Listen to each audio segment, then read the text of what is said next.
What happens when a pope dies? Inside the sacred rituals of the Vatican, the death of a pope doesn't just mark the end of a spiritual era, it sets into motion one of the most sacred and mysterious processes in the world. The Vatican, steeped in centuries of tradition, follows a time-honored sequence of events that feels like something out of a hidden chapter of history. The first to be notified is the Camerlengo, the Chamberlain of the Holy Roman Church.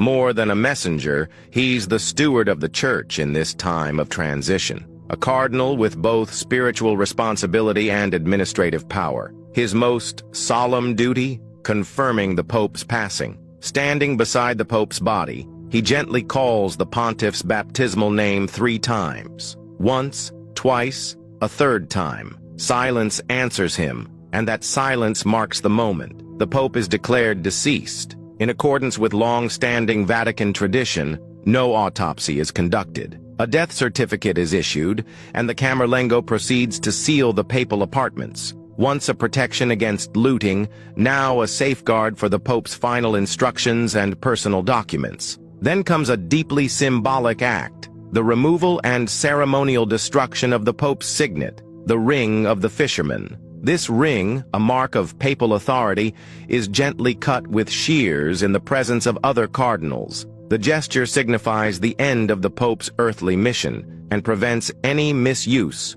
of his seal. Now the world must be informed. There's a clear order. First, the Cardinal Vicar of Rome, then the Dean of the College of Cardinals, who notifies the rest of the cardinals. The Holy See's ambassadors around the globe are contacted, followed by world leaders. Today, news spreads instantly, but the protocol remains out of deep respect. The Pope's funeral must take place between the 4th and 6th day after his death. However, the mourning and commemoration last for 9 days, a tradition known as Novem Diales, filled with prayers, masses, and remembrance. The Pope often leaves behind detailed instructions for how this farewell should unfold.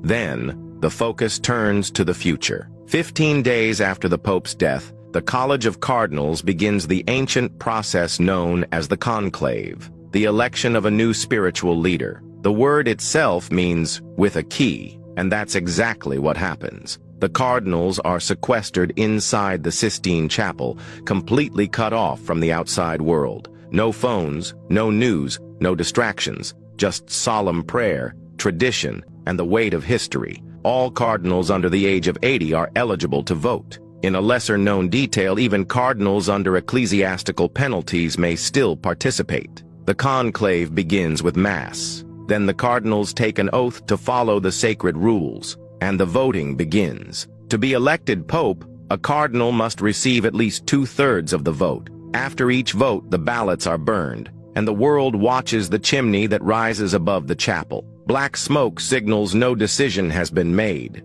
White smoke means a new pope has been chosen. That moment, when white smoke rises, is electric. Bells ring out. The crowd roars. A curtain opens on the balcony of St. Peter's Basilica, and a cardinal steps forward to speak the iconic words, Habemus Papam. We have a pope, a sacred tradition, a new chapter, and the eyes of the world turn once again to Rome.